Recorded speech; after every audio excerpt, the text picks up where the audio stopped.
ক্রিকেটে এত রান করা মুমিনুল দক্ষিণ এশিয়ার অন্য দেশে অতটা সফল হতে পারলেন কই। শ্রীলঙ্কার বিপক্ষে সব মিলিয়ে ৫৪-র বেশি গড়ে রান করেছেন, ৩ সেঞ্চুরি ৩50 আছে। আশরাফুল আর মুশফিকের পর লঙ্কানদের বিপক্ষে টাইগারদের তৃতীয় সর্বোচ্চ রান সংগ্রাহক মিমি। অথচ শ্রীলঙ্কার মাটিতে ৩ টেস্ট খেলে করতে পেরেছেন মোটে ১৬৮ রান, গড় ৩৩.৬০। অধিনায়ক মুমিনুল হকের চেহারা আরও মলিন। এখন পর্যন্ত ৬ টেস্টে বাংলাদেশকে নেতৃত্ব দিয়েছেন তিনি, যার মধ্যে ৫টিতেই হেরেছে দল। ২০২০ সালে জিম্বাবুয়ের বিপক্ষে জয়ই একমাত্র সাফল্য। ভারত ও পাকিস্তান সফরের পর দ্বিতীয় সারির ওয়েস্ট ইন্ডিজ দলের বিপক্ষে হোম সিরিজেও ফ্লপ মুমিনুলের দল। বেশ চাপেই আছেন অধিনায়ক। শ্রীলঙ্কায় কি সে চাপ সামলাতে পারবেন? মাকসুম আলম খান, সময় সংবাদ। বাংলাদেশ শ্রীলঙ্কা সিরিজের এক্স ফ্যাক্টর হতে পারেন লঙ্কান কাপ্তান দিমুথ করুণারত্নে। টেস্ট র্যাঙ্কিংয়ে ২২ নম্বরে থাকা এই ওপেনার আছেন ফর্মের তুঙ্গে। ২০১২ সালে সাদা পোশাকে অভিষেক হওয়া করুণারত্নে ৭০ ম্যাচে প্রায় ৩৭ গড়ে করেছেন ৪,৭৪৮ রান। যদিও স্বস্তির খবর, টাইগারদের বিপক্ষে এখনও সেভাবে জ্বলে উঠতে পারেননি তিনি। বাংলাদেশের বিপক্ষে কারা হতে পারে প্রতিপক্ষ দলের প্রভাবক, তাদের নিয়েই আমাদের ধারাবাহিক প্রতিবেদনে আজ থাকছে দিমুথ করুণারত্নের বিস্তারিত। মানুষ নাকি তার স্বপ্নের সমান বড়। স্বপ্নই দেখায় এগিয়ে যাওয়ার পথ, শোনায় সম্ভাবনার গান। ছেলেবেলা থেকে ক্রিকেটার হওয়ার সেই স্বপ্নকে পুঁজি করেই বড় হওয়া করুণারত্নের হাতেই এখন লঙ্কান দলের অধিনায়কের আর্মব্যান্ড। অথচ এই স্বপ্নটাই শেষ হয়ে যেতে পারত অস্ট্রেলিয়ায়। প্যাট কামিন্সের বাউন্সার যেবার ফিরিয়ে এনেছিল ফিল হিউজের স্মৃতি, সেই ঘটনার পর থেকে নিজেকে ভিন্ন রূপে তৈরি করেছেন তিনি। ফ্রাঙ্ক দিমুথ মাদুসাঙ্কা করুণারত্নে জন্ম কলম্বোতেই। পড়াশোনার হাতে খড়ি বিখ্যাত সেন্ট জোসেফ কলেজে, যেখানে পড়ে বিশ্বমাত করেছেন ভাস, ম্যাথিউস, থিসেরা পেরেরার মতো বিশ্বজয়ীরা। স্কুল ক্রিকেটে ৮০ বছরের রেকর্ড ভেঙে আসেন আলোচনায়। এরপর অনূর্ধ্ব ১৯ কিংবা সিংহলী স্পোর্টিং ক্লাব। করুণারত্নের ঝুলিতে শুধুই এগিয়ে যাওয়ার গল্প। অভিষেক টেস্টে নিউজিল্যান্ডের বিপক্ষে অপরাজিত ৬০ রানের ইনিংস খেলে দিয়েছিলেন নিজের আগমনী বার্তা। ২ বছর পর পান ক্যারিয়ারের প্রথম শতকের দেখা। এখন পর্যন্ত ৭০ টেস্টে ১০ সেঞ্চুরির বিপরীতে ৫০ করেছেন ২৫ বার। সর্বোচ্চ ২০১৭ সালে আবুধাবিতে পাকিস্তানের বিপক্ষে করা ১৯৬।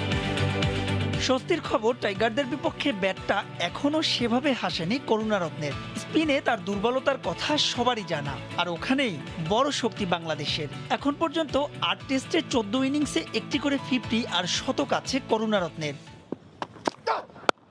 করুণারত্নের সবচাইতে বড় শক্তির জায়গা উইকেটে জমে থাকার অদ্ভুত ক্ষমতা। প্রতিপক্ষের নিয়ন্ত্রণে থাকা ম্যাচের লাগাম কিভাবে টানতে হয় লঙ্কার সবশেষ সিরিজে ক্যারিবিয়ানদের বিপক্ষে তার চোখে আঙুল দিয়ে দেখিয়েছেন এ বাহাতি। তাই তো সিরিজে ইতিবাচক ফলাফলের জন্য দ্রুতই করুণারত্নকে ফেরাতে হবে বাংলাদেশকে, নইলে সাদা পোশাকের টাইগারদের দুঃস্বপ্নের গল্প হবে আরো লম্বা। মাহবুব রিমন, সময় সংবাদ। লিঙ্গ বৈষম্য এড়াতে ব্যাটসম্যান শব্দ ব্যবহারের পরিবর্তে ব্যাটার শব্দটি ব্যবহারের সিদ্ধান্ত নিয়েছে জনপ্রিয় ক্রিকেট ভিত্তিক ওয়েবসাইট ক্রিকইনফো। সম্প্রতি এই বিষয়ে সিদ্ধান্ত নিয়েছেন তাদের নীতি নির্ধারকরা। ক্রিকেটে ব্যাটিংয়ে যারা গুরুদায়িত্ব পালন করেন সাধারণত তাদের ব্যাটসম্যান হিসেবে অভিহিত করা হয়।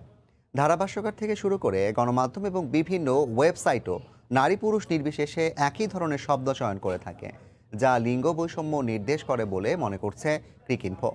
তাই তো এই শব্দটির পরিবর্তে ব্যাটসম্যানের জন্য এখন তারা ব্যাটার টার্মটি ব্যবহার করার সিদ্ধান্ত নিয়েছে। একই দৃষ্টিকোণ থেকে ম্যাচ সেরার স্বীকৃতিস্বরূপ ম্যান অব দ্য ম্যাচ লিখার পরিবর্তে ওয়েবসাইটটি লিখবে প্লেয়ার অব দ্য ম্যাচ। এবছরই হতে যাওয়া টি-20 বিশ্বকাপ হবে ভারতের ৯টি ভেন্যুতে। ফাইনাল হবে আহমেদাবাদের নরেন্দ্র মোদী স্টেডিয়ামে। শুক্রবার বিসিসিআই এর এক সভায় এসেছে এই সিদ্ধান্ত। ভারতে অনুষ্ঠিত ২০১৬ টি-20 বিশ্বকাপ হয়েছিল ৬ ভেন্যুতে, তবে এবার বাড়ছে ভেন্যুর সংখ্যা। বিসিসিআই এর এপেক্স কাউন্সিলের সভায় সিদ্ধান্ত এসেছে এবারের টুর্নামেন্ট হবে ৯টি ভেন্যুতে। আহমেদাবাদ, লখনৌ, চেন্নাই ও হায়দ্রাবাদ যুক্ত হয়েছে নতুন করে। বাকি ভেন্যুগুলো হলো মুম্বাই, দিল্লি, চেন্নাই, কলকাতা, বেঙ্গালুরু ও ধর্মশালা। বিশ্বকাপের ফাইনালে সম্ভাব্য ভেন্যু ধরা হয়েছে আহমেদাবাদের নরেন্দ্র মোদী স্টেডিয়াম, যা এই মুহূর্তে বিশ্বের সবচেয়ে বড় ক্রিকেট স্টেডিয়াম। আমরা একটু চট্টগ্রামে যেতে চাই। চট্টগ্রামের বাঁশখালীতে বিদ্যুৎ কেন্দ্রের শ্রমিকদের সঙ্গে পুলিশের সংঘর্ষে ৪ জন নিহত হয়েছেন, আহত হয়েছেন অন্তত ২৫ জন। এই মুহূর্তে বাঁশখালী স্বাস্থ্য কমপ্লেক্সে আছেন রিপোর্টার শফিকুল আলম। বিস্তারিত জানতে সরাসরি চলে যাচ্ছি তার কাছে। শফিক, জাফর, যেটি বলতে পারি আমি এই মুহূর্তে চট্টগ্রাম বাঁশখালী যে স্বাস্থ্য কমপ্লেক্স রয়েছে সেখানে আমি রয়েছি। এখানে 4 জনের লাশ এখানে রয়েছে, লাশগুলো আমরা দেখতে পাচ্ছি সাথে। এখানে আপনি হয়তো উৎসুক মানুষের ভিড় আপনি দেখতে পাচ্ছেন। এটা হচ্ছে, আমি আপনাকে বিষয়টি জানিয়ে রাখি, ওরা যেটি বলছেন এখন শ্রমিকরা যে দাবি, তারা বলছেন যে তাদেরকে ইফতারের সময় 1 ঘন্টা ছুটির দাবিতে তারা আন্দোলন করে আসছিল, বিক্ষোভ করে আসছিল। পাশাপাশি তাদের বেতন বৃদ্ধির দাবিতে কিন্তু তারা এই আন্দোলন করে আসছিল। গতকাল শুক্রবারে কিন্তু জুমার নামাজের পর তারা এই আন্দোলন করছে এবং আন্দোলনের পর কিন্তু গত রাত্রেও তারা কিছুটা দাবি জানিয়ে আসছে। আজকে সকাল থেকেই তারা একই দাবিতে কিন্তু তারা আন্দোলন চালিয়ে আসছে এবং তারা বিক্ষোভ করেছে।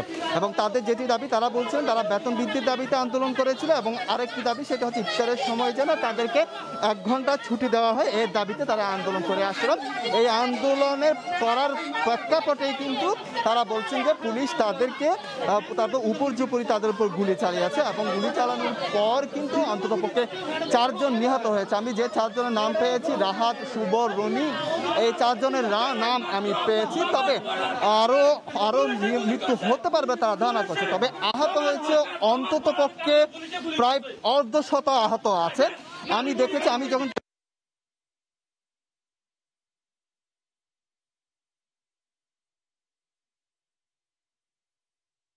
নিয়ে যাওয়া হচ্ছে। এখন চট্টগ্রামের এই বাঁশখালীতেও কিন্তু এখন এই মুহূর্তে 8 থেকে 10 জন শ্রমিক রয়েছে এবং আহত অবস্থায় রয়েছে এবং উন্নত চিকিৎসার জন্য চট্টগ্রাম মেডিকেল কলেজ হাসপাতালে নিয়ে যাওয়া হয়েছে। আরো 20 থেকে 30 জন শ্রমিককে সেখানে নেওয়া হয়েছে এবং এই হাসপাতালেও কিন্তু অনেক রয়েছে। আমি এখনো জানছি শ্রমিকরা যেটি বলছেন, এখনো নাকি সেখানে নাকি সংঘর্ষের ঘটনা এখনো ঘটছে বলে তারা জানছেন। এবং শ্রমিকদের দাবি, তারা বলছেন তারা একটি দাবি করে আসছিলেন, ইফতারের সময় তাদেরকে যেন 1 ঘন্টা সময় দেওয়া হয় এবং বেতন বিদ্যুৎ দাবিতে। এই নিয়ে হয়তো পুলিশের সাথে তাদের হয়তো একটু কথা কাটাকাটি হয়েছে, ধাওয়া পাল্টাও এরকম কিছু হয়েছে, কিন্তু পরেও কিন্তু পুলিশ উপর্যুপরি তাদের উপর গুলি চালায় এবং গুলিতে কিন্তু এ পর্যন্ত আমরা যতটুকু পেয়েছি নিহত হয়েছে অন্তত 4 জনের বেশি। রনি, রাহাত, শুভ তারা এখানে রয়েছে, তাদের লাশ আমরা দেখতে পাচ্ছি।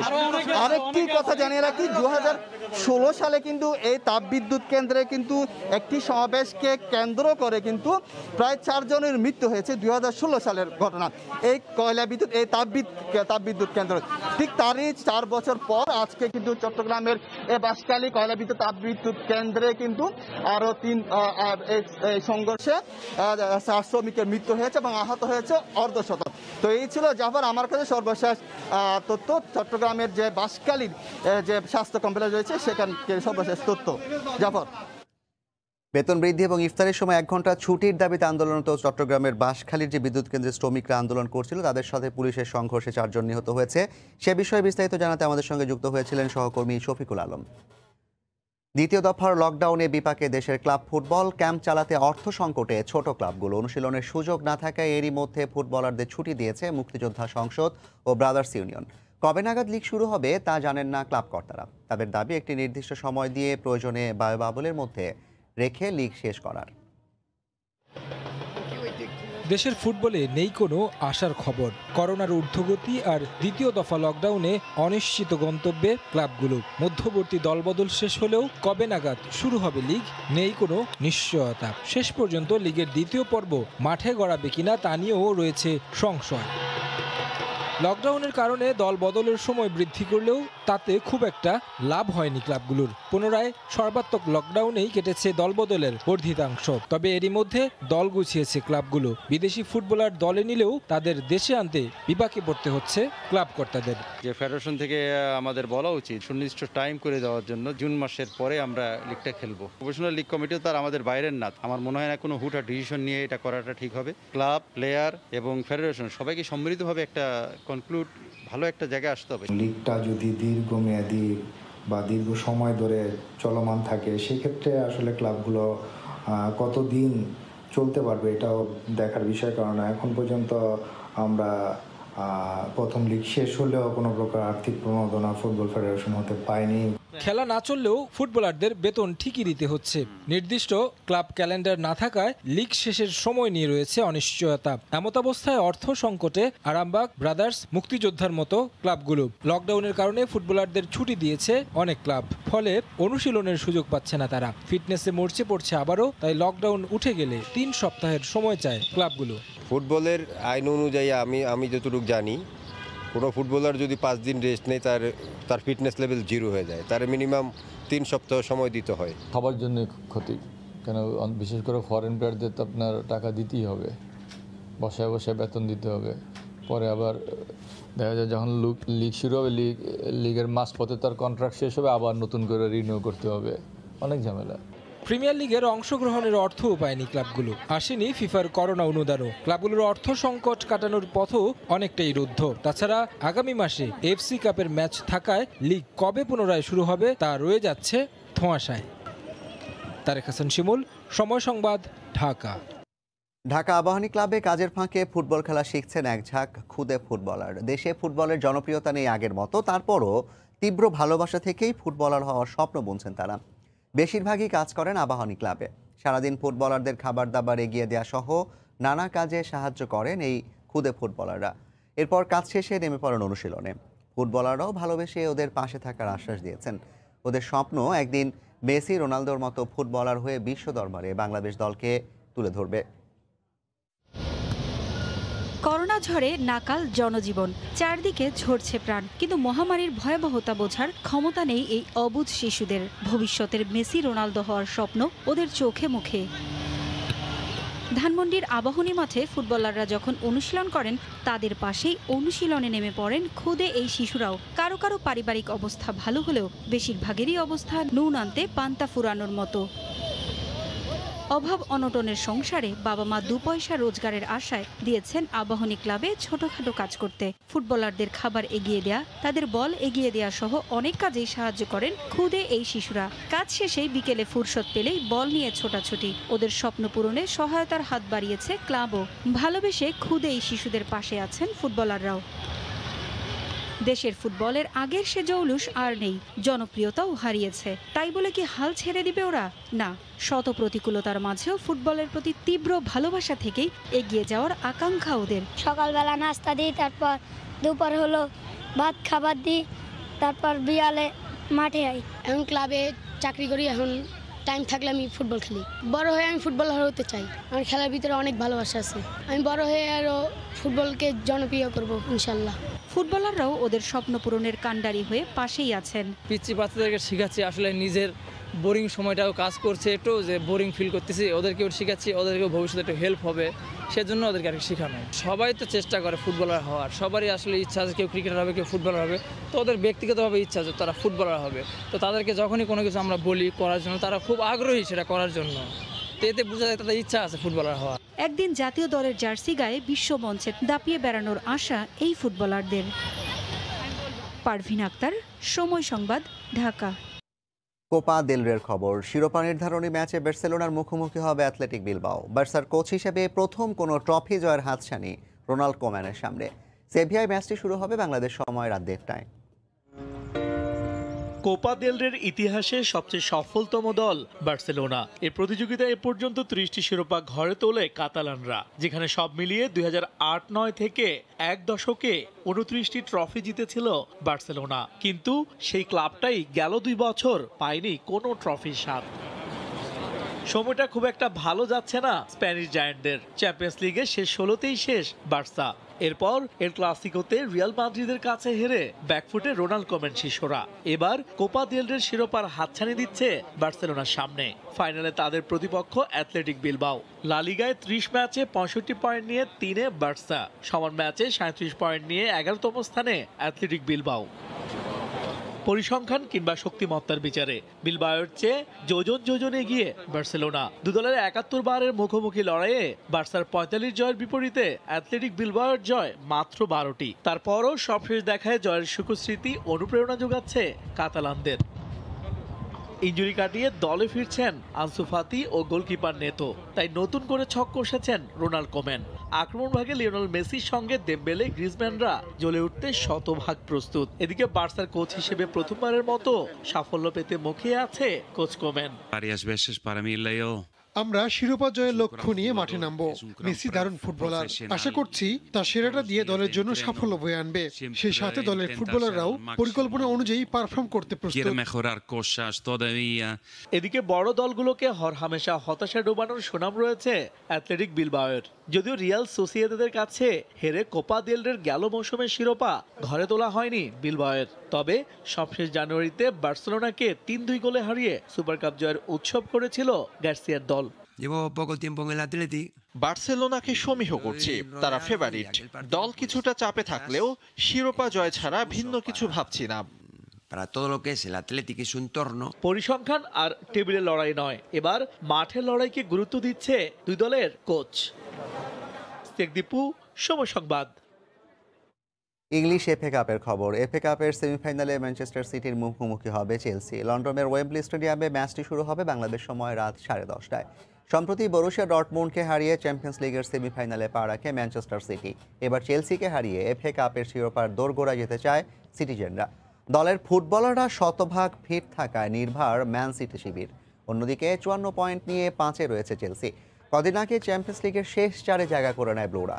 এবার দলগত পারফরমেন্স উপহার দিয়ে জয় পেতে চায় থমাস টুখেল বাহিনী। নিলামে উঠেছে লিওনেল মেসির বুট। ক্যান্সারে আক্রান্ত শিশুদের চিকিৎসার জন্য অর্থ সংগ্রহে বার্সেলোনার হয়ে মেসির 644তম গোল করা বুটটি নিলামে তোলা হবে। দাতব্য কাজে ক্রীড়াবিদদের অংশগ্রহণ নতুন কিছু নয়। বিশ্বে করোনা প্রকোপের পর ক্রিকেট, ফুটবল সহ ক্রীড়াঙ্গনের তারকারা এগিয়ে এসেছেন মানবতার সেবায়।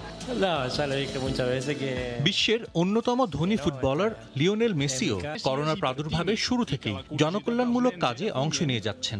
চিকিৎসার সরঞ্জাম কিনতে বার্সেলোনার একটি হাসপাতালকে দান করেছেন 1 মিলিয়ন ইউরো। আর্জেন্টিনার বেশ কয়েকটি হাসপাতালেও চিকিৎসার জন্য প্রয়োজনীয় সরঞ্জাম কিনে দেন লিওনেল মেসি। এবার শিশুদের চিকিৎসায় এগিয়ে এসেছেন মেসি।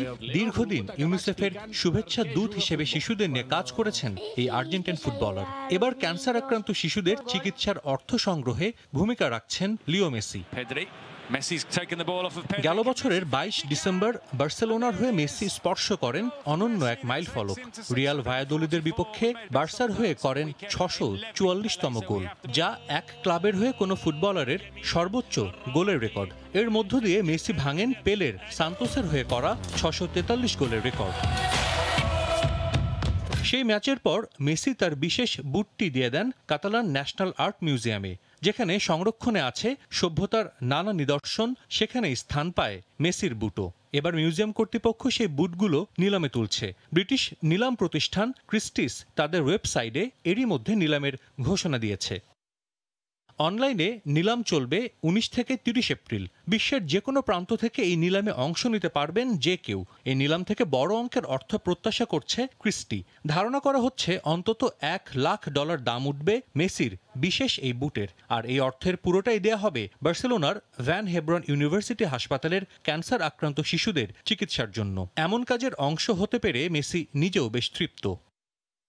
এক ক্লাবের হয়ে 644 গোলের রেকর্ড গড়ে আমি খুব খুশি হয়েছিলাম। কিন্তু সবচেয়ে গুরুত্বপূর্ণ বিষয় হলো যেসব শিশু জীবন নিয়ে লড়ছে তাদের জন্য কিছু করা। আশা করি এ নিলাম তাদের সহায়তা করবে। এটাই আমার কাছে গুরুত্বপূর্ণ। এই উদ্যোগে যারা এগিয়ে এসেছেন সবাইকে ধন্যবাদ।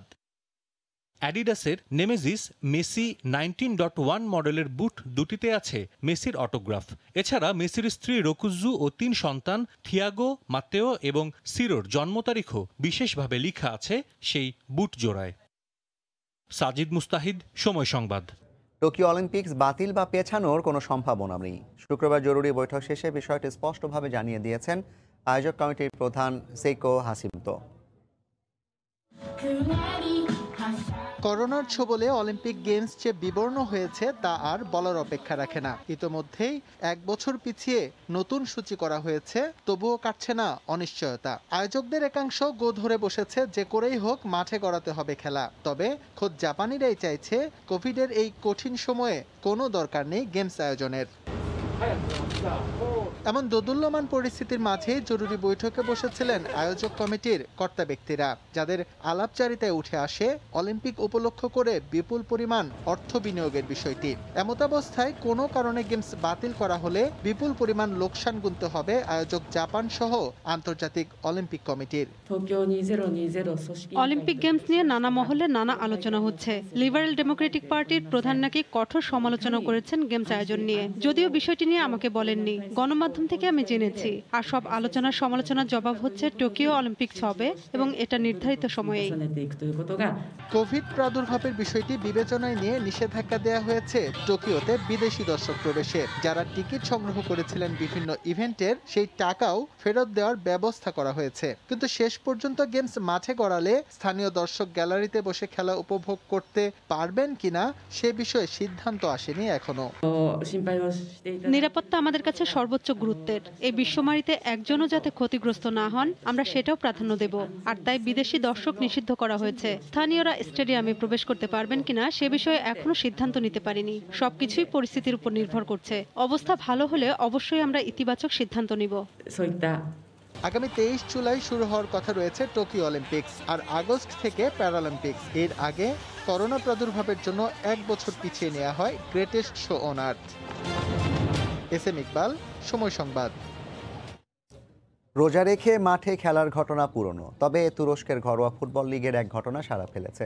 আঙ্কারায় রোজা রেখে ফুটবল খেলেন বেশ কজন মুসলিম ফুটবলার। ম্যাচ চলাকালীন মাঠের সাইডলাইনে বসে ইফতার করেন তারা। মুহূর্তেই সামাজিক যোগাযোগ মাধ্যমে আলোড়ন ফেলে ভিডিওটি।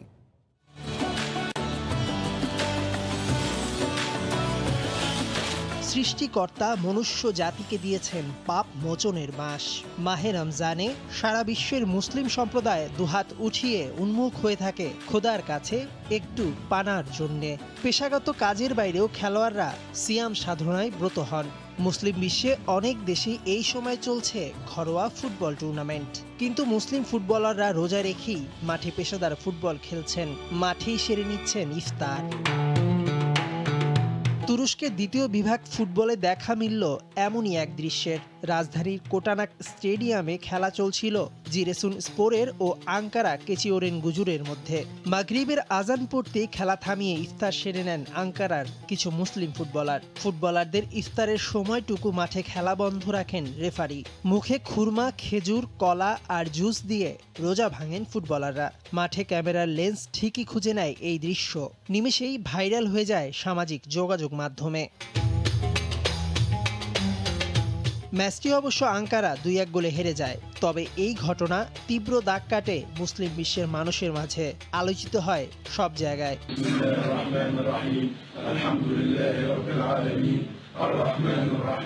অবশ্য রোজা রেখে খেলার ঘটনা প্রথম নয়। তিউনিসিয়া 2018 বিশ্বকাপ প্রস্তুতির ম্যাচের সময় রমজান মাস চলছিল। তখন খেলার ফাঁকে সবাইকে কৌশলে ইফতার করতে দেখা যায়।